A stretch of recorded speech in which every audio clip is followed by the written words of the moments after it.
رمضان المبارکہ اور قرآن کا جو سنگم ہے، جو تعلق ہے، وہ کیوں میں نے بتایا کہ صرف تقریر کرنے کے لیے نہیں، صرف تراویح کے لیے نہیں، آپ ہاتھوں میں قرآن اٹھاؤ۔ مہینوں ہو گئے اس قرآن کو اٹھائے ہوئے، اور کتنے تو ایسے ہیں پڑھ بھی نہیں پاتے ہیں، اور کتنے تو ایسے ہیں دیکھ بھی نہیں پاتے ہیں۔ یہ اللہ کا وہ مقدس کلام آج کائنات میں، آپ کو ایک بہت چیلنج کی بات بتا رہا ہوں، پوری روئے زمین پر حضور صلی اللہ تعالی علیہ وسلم کی نشانیوں میں کوئی ایسی مضبوط نشانی جس کو کوئی بدل نہیں سکا، معجزہ حضور کا کوئی باقی ہے تو قرآن باقی ہے۔ حضور نے چاند کے ٹکڑے کیے تھے کہ نہیں؟ آپ کا ماننا ہے یہ حضور کا معجزہ ہے۔ حضور نے ڈوبے ہوئے سورج کو پلٹا دیا، یہ حضور کا معجزہ ہے۔ نبی پاک صلی اللہ علیہ وسلم نے انگلیوں سے پانی جاری کر دیے، حضور کا معجزہ ہے۔ حضور کے سامنے پتھر بول پڑے، یہ حضور کا۔ لیکن یہ سب معجزے دیکھے آپ نے؟ چاند کا ٹکڑے ہونا، سورج کا پلٹ آنا، انگلیوں سے چشمے جاری ہونا دیکھا تو نہیں، حدیثوں میں پڑھا ہے اور علماء سے آپ نے سنا ہے۔ لیکن حضور پر جو قرآن اترا تھا وہ دیکھ بھی رہے ہو، سن بھی رہے ہو، پڑھ بھی رہے ہو۔ یہ ایک نشانی ایسی ہے جو ہر گھر میں اور ہر ایک کے پاس موجود ہے۔ اس سے محبت کرو۔ اور اللہ کے رسول صلی اللہ تعالی علیہ وسلم نے ارشاد فرمایا، قرآن جب کسی کے ساتھ دوستی کرتا ہے تو اتنی بہترین دوستی کرتا ہے کہ جب اس کے سارے رشتہ دار اسے قبر میں چھوڑ کر جاتے ہیں تو قرآن اس کی دوستی نبھاتا ہے۔ قبر میں آ کر اس سے کہتا ہے، تنہائی میں گھبرانا مت، میں ہوں تیرے ساتھ۔ دنیا دوستی چھوڑ دیتی ہے روح نکلنے کے بعد، لیکن قرآن نہیں چھوڑتا۔ تو جو ہمارے تنہائی، قبر کی تنہائی کا دوست ہے، اسے آپ اٹھاتے کیوں نہیں؟ اسے آپ پڑھتے کیوں نہیں؟ جوش میں ابھی رمضان میں اٹھائیں گے کچھ، پہلے دن 4 صفحے 5 صفحے پڑھ کر کے اس کے بعد پھر دھیرے دھیرے دھیرے نیچے ہوتے چلے جائیں گے۔ 5ویں 6ٹھے روزے کے بعد تو پھر قرآن ویسے کے ویسے ہو جاتا ہے۔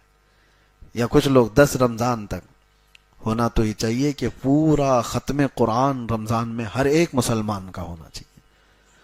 روزانہ ایک پارہ وہ تلاوت کرے تو 30 رمضان تک انشاءاللہ العزیز ختم قرآن ہو جائے گا۔ ورنہ زندگی میں آپ مجھے بتاؤ کب موقع ملتا ہے؟ کب موقع ملتا ہے؟ ہمارے اولیاء کاملین جن کی آپ اقتدا کرتے ہیں، امام اعظم ابو حنیفہ رضی اللہ تعالیٰ عنہ جس قبر میں آج آرام کر رہے ہیں بغداد میں، اس علاقے میں جہاں آپ دفن ہیں، فرمایا گیا 4000 ختم قرآن انہوں نے کیے۔ 4000 ختم قرآن جہاں ان کی قبر ہے۔ آپ اندازہ کریں، وہ رمضان المبارکہ میں 61 قرآن ختم کرتے تھے۔ دن میں ایک قرآن، اور رات کو ایک قرآن، اور پوری تراویح میں ایک قرآن۔ 30 دنوں میں 30 قرآن، 30 راتوں میں 30 قرآن، اور پورے 30 مہینے یہ تراویح کے قرآن، ایک قرآن، 61 قرآن وہ ایک رمضان میں ختم کرتے تھے۔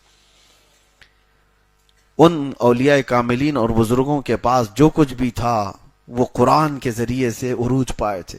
اسی لیے شاعر نے کہا ہے، درس قرآن اگر ہم نے نہ بھلایا ہوتا، یہ زمانے نے زمانہ نہ دکھایا ہوتا۔ ہاں، وہ زمانے میں معزز تھے مسلمان ہو کر، آج ہم خار ہوئے ہیں تو تاریک قرآن ہو کر، یعنی قرآن کو چھوڑ کر کے۔ قرآن کو اٹھاؤ۔ اب سمجھنے والے، تفسیر پڑھنے والے بہت کم رہ گئے، ترجمہ جاننے والے کم رہ گئے، پھر تلاوت کرنے والے کتنے کم ہو گئے۔ میرے عزیزو، وہ تفسیر اور ترجمے والے تو بہت دور چلے گئے، کم از کم قرآن اٹھانے والے تو آ جائیں ہمارے پاس۔ قرآن اپنے گھروں میں اٹھاؤ، ابھی جا کر کے دیکھو کہ دھول لگی ہوگی، تمہارے فریج اور تمہاری ٹیویاں اس سے زیادہ صاف رکھی جاتی ہیں، بار بار روزانہ جھٹکتے ہیں، صوفے صاف کیے جاتے ہیں، اور قرآن کو اسی طرح سے تنہا چھوڑ دیا جاتا ہے۔ مہینوں ہو گئے، برسوں ہو گئے، قرآن کو چھوا بھی نہیں۔ کب چھوا؟ قسم کھانے کے لیے۔ کب چھوا؟ جب کسی کی موت ہو گئی تو قرآن جلدی جلدی جھاڑ کر کے اٹھایا گیا۔ اور ایک بات میں آپ کو بتاتا ہوں، اللہ کے نبی صلی اللہ علیہ وسلم فرماتے ہیں، قیامت کے دن قرآن اور رمضان جس کے خلاف کھڑے ہو گئے، اسے دوزخ میں جانے سے کوئی نہیں روک سکتا، اسے جہنم میں جانے سے کوئی نہیں بچائے گا۔ اور اللہ کے نبی صلی اللہ علیہ وسلم جب دعا کرتے تھے تو ہاتھ حضور صلی اللہ تعالی علیہ وسلم کے ہلتے تھے جب یہ دعا کرتے تھے، اللہم اجعل القرآن حجتا لنا لا حجتا علینا، اے اللہ قرآن کو ہمارے لیے سفارشی بنا، قیامت کے دن ہمارے خلاف مقدمہ کرنے والا مت بنا۔ تو قرآن کچھ لوگوں کے خلاف مقدمہ کرنے والا ہے، قرآن کچھ لوگوں کے خلاف کھڑے ہونے والا ہے، قرآن بھی ہے اور رمضان بھی ہے۔ اور فیصلہ آپ کے ہاتھ میں ہے کہ قرآن کو اپنا سفارشی اور اپنا شفیع و مددگار بناؤ گے قیامت کے دن، یا پھر اپنے خلاف کھڑے ہونے والا۔ قرآن کے ساتھ جنہوں نے بے حرمتی کی، بے حرمتی کا مطلب لوگ یہ سمجھتے ہیں زمین پر پٹک دینا، قرآن کی بے حرمتی کا مطلب ہے کہ اس کے اوراق کو نیچے پھینک دینا، یہ بے حرمتی نہیں۔ قرآن کی بے حرمتی یہ ہے کہ مہینوں اس کو چھوڑ کر کے رکھ دینا، اس کی تلاوت نہیں کرنا۔ قرآن تمہارے لیے آیا تھا۔ تو قرآن کی بے حرمتی وہ گھر کرتے ہیں جنہوں نے قرآن کو بھلا دیا۔ اب ایک قرآن کی آیت میں آپ کو سناتا ہوں، اللہ تعالیٰ فرماتا ہے نسوا اللہ فانساہم انفسہم۔ اللہ اکبر، جب میں یہ پڑھتا ہوں تو رونگٹے کھڑے ہوتے ہیں۔ اللہ فرماتا ہے موت کے وقت کچھ لوگ ایسے ہوں گے جو اللہ کو بھول چکے تھے، تو اللہ ان کو اپنے آپ کو بھلوا دے گا۔ فَأَنْسَاهُمْ أَنفُسَهُمْ، اللہ فرماتا ہے وہ اپنے آپ کو ان کو بھلا دیا جائے گا۔ تم کون ہو پتہ ہی نہیں، نام کیا ہے تمہارا پتہ ہی نہیں، کس کے بیٹے ہو پتہ ہی نہیں، حتیٰ کہ مرد ہو کہ عورت ہو یہ بھی نہیں پتہ، بھلا دیا جائے گا، ذہن ختم کر دیا جائے گا، میموری ختم۔ اس کے لیے یہ کن لوگوں کے لیے کہا گیا ہے؟ اللہ فرماتا ہے نسوا اللہ، وہ اللہ کو بھول چکے تھے، اللہ کو بھولے ہوئے لوگ ہیں۔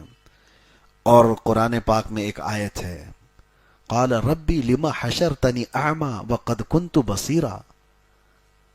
کچھ لوگ کھڑے ہوں گے قیامت کے دن، کہیں گے کہ اللہ تو مجھے اندھا کیوں اٹھایا، میں تو دیکھنے والا تھا، اکھیارا تھا۔ کچھ لوگوں کو اندھا اٹھایا جائے گا، نابینا اٹھائے جائیں گے، اور وہ پوچھیں گے کہ مولا میری آنکھیں کیوں چلی گئیں، میں تو دیکھنے والا تھا، اکھیارا تھا دنیا میں۔ وقد كنت بصیرا، اب جواب سنو، رب تعالیٰ فرماتا قال كذلك اتتك آیاتنا فنسیتها وكذلك اليوم تنسى۔ اے بندے میری آیتیں تیرے پاس آئی تھیں اور تو نے ان کو بھلا دیا تھا، اسی لیے آج تجھ کو بھی تیری آنکھوں کے ساتھ بھلا دیا گیا، یعنی اس کو نابینا کر دیا گیا، اس کا سب کچھ ختم کر دیا گیا ہے۔ تو قرآن کے ساتھ ناانصافی نہ ہو، قرآن کی بے حرمتی یہی ہے۔ اسی لیے اللہ کے نبی صلی اللہ تعالی علیہ وسلم نے فرمایا جس گھر میں قرآن کی تلاوت نہیں ہوتی وہاں مردے رہتے ہیں، قبرستان کی طرح ہے۔ تلاوتیں کرو، قرآن پاک کو اٹھاؤ، سارے بچوں کے ہاتھ میں دو، عورتوں کے ہاتھ میں دو، قرآن پاک کا معمول بنا لو۔